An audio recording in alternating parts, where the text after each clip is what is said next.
setelah pelajaran minggu sebelumnya, yaitu IPA ya, materinya tentang pencemaran lingkungan. Jadi Pak Lutfi materi.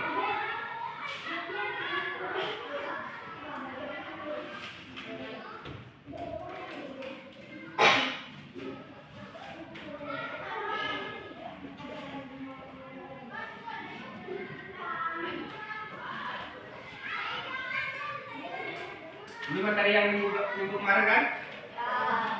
Jadi di sini Pak ingin menjelaskan lagi supaya kalian ingat. Jadi kita di minggu belakang kan masuk ke materi pencemaran lingkungan. Jadi di sini Bapak ingin menjelaskan lagi, yaitu pencemaran lingkungan adalah pengenalan bahan-bahan atau energi ke lingkungan yang mengakibatkan dampak merugikan terhadap organisme hidup. Jadi termasuk pencemaran udara, air, tanah, dan suara.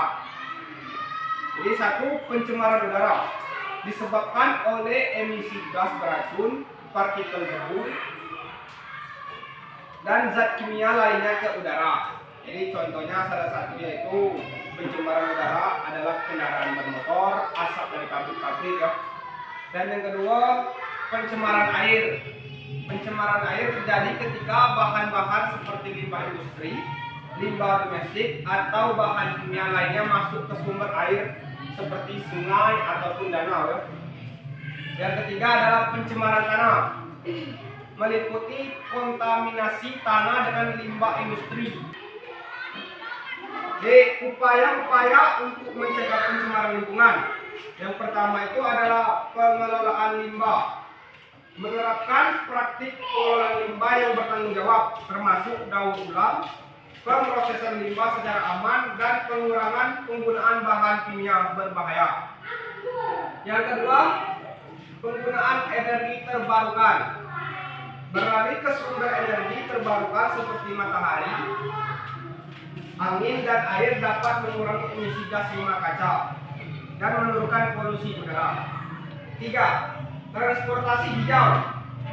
Menggalakkan penggunaan transportasi umum, sepeda, dan kendaraan listrik untuk mengurangi jenis emisi gas polusi udara dari kendaraan bermotor.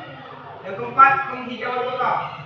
Meningkatkan jumlah ruang terbuka hijau, menanam pohon, dan menciptakan taman kota dapat membantu menyaring polusi udara dan memperbaiki kualitas udara.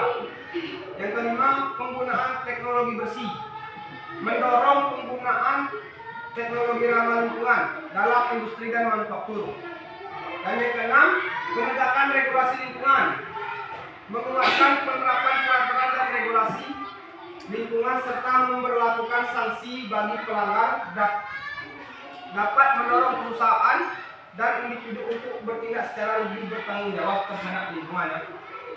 Yang ketujuh, pendidikan lingkungan. Meningkatkan kesadaran masyarakat tentang pentingnya lingkungan melalui edukasi dan kampanye publik dapat mengubah perilaku konsumen dan memperkuat terhadap upaya pelestarian lingkungan. Dan yang terakhir ada upaya konservasi sumber daya alam. Mengelola secara berkelanjutan sumber daya alam seperti hutan, air, dan bahan dapat membantu mencegah kerusakan lingkungan. Jadi kita masuk ke kegiatan inti. Jadi di sini saya ingin memberikan contoh-contoh upaya untuk mencegah pencemaran lingkungan. Jadi yang pertama itu adalah program daur ulang. Mendukung dan berpartisipasi dalam program daur ulang untuk mengurangi jumlah sampah yang masuk ke tempat pembuangan akhir. Yang kedua, penggunaan transportasi ramah lingkungan. Menggunakan transportasi umum, bersepeda, atau berjalan kaki daripada mengendarai mobil pribadi untuk mengurangi emisi gas buang dari kendaraan. Yang ketiga, menggunakan produk ramah lingkungan.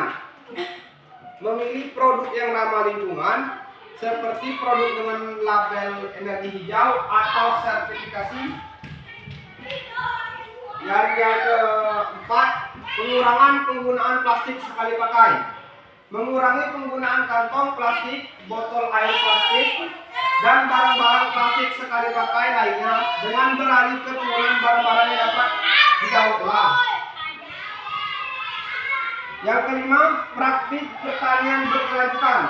Menerapkan teknik pertanian berkelanjutan seperti pertanian organik atau penggunaan metode irigasi yang efisien untuk mengurangi pencemaran air dan tanah oleh bahan kimia.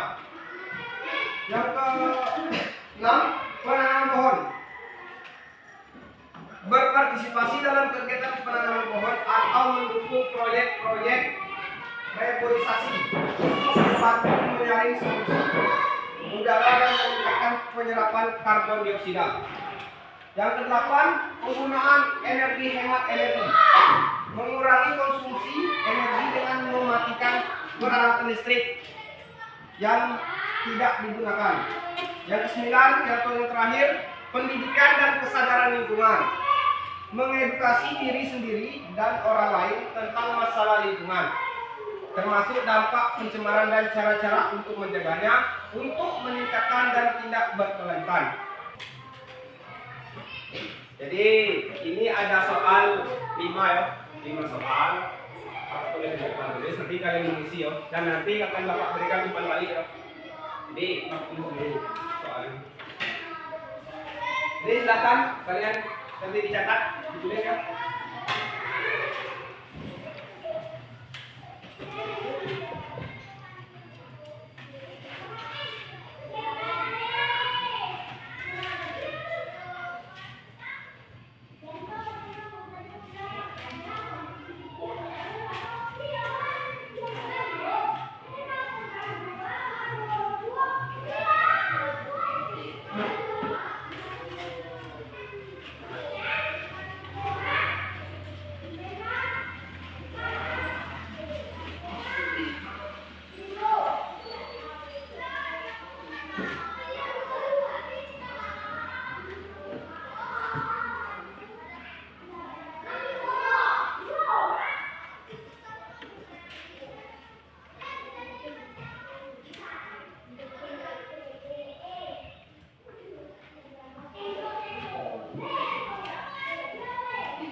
Jadi soalnya tadi udah isi semua kan? Ya. Jadi udah Bapak nilai juga. Apa ada yang dapat 50 bawah tadi? Ada kan? Ada kan? Jadi di sini Bapak telah membuatkan umpan balik. Jadi di sini akan Bapak berikan umpan baliknya. Jadi untuk soal yang pertama tadi, pertanyaannya apa yang dimaksud dengan pencemaran udara kan? Jadi jawaban dari Tri tadi, pencemaran udara adalah masuknya bahan-bahan berbahaya seperti gas, partikel debu, dan zat kimia lainnya ke udara yang mengakibatkan dampak negatif terhadap kesehatan manusia, hewan, dan lingkungan. Jadi untuk memperbalikannya, jawaban Tri sudah cukup baik. Namun cobalah untuk lebih spesifik dalam menjelaskan jenis-jenis bahan pencemar udara dan dampaknya terhadap kesehatan dan lingkungan, ya Tri. Jadi untuk soal nomor 2 tadi, sebutkan 2 contoh sumber pencemar udara yang berasal dari aktivitas manusia. Jadi jawaban Fikri tadi kan, contoh sumber pencemar udara yang berasal dari aktivitas manusia adalah emisi kendaraan bermotor dan asap industri. Jadi untuk jawaban Fikri sudah tepat, namun bisa ditambahkan dengan contoh lain seperti polusi udara yang dihasilkan dari pembakaran sampah atau penggunaan bahan bakar fosil.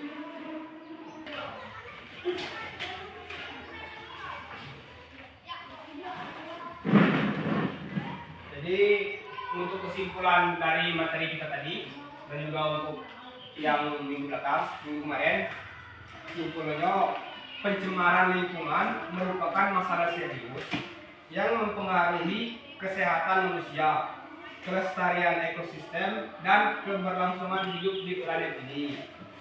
Pencemaran dapat terjadi dalam berbagai bentuk, seperti pencemaran udara, air, dan tanah, serta memiliki sumber yang berasal dari aktivitas manusia maupun alamiah.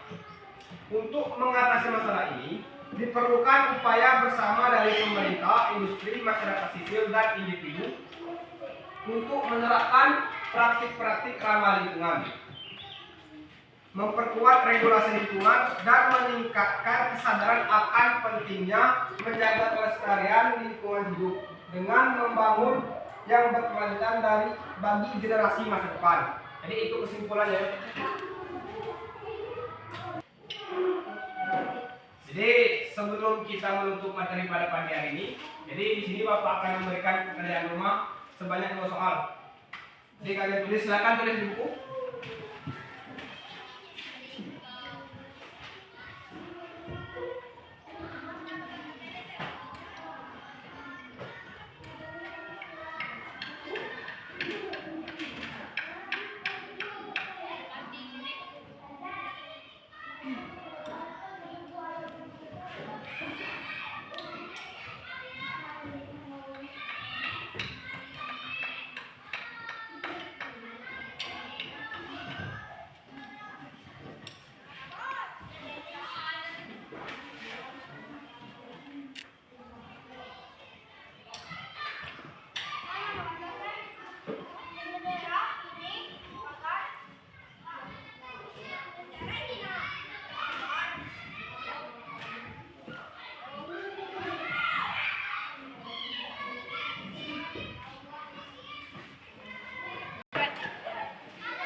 Mungkin sampai di sini pertemuan kita pada pagi ini.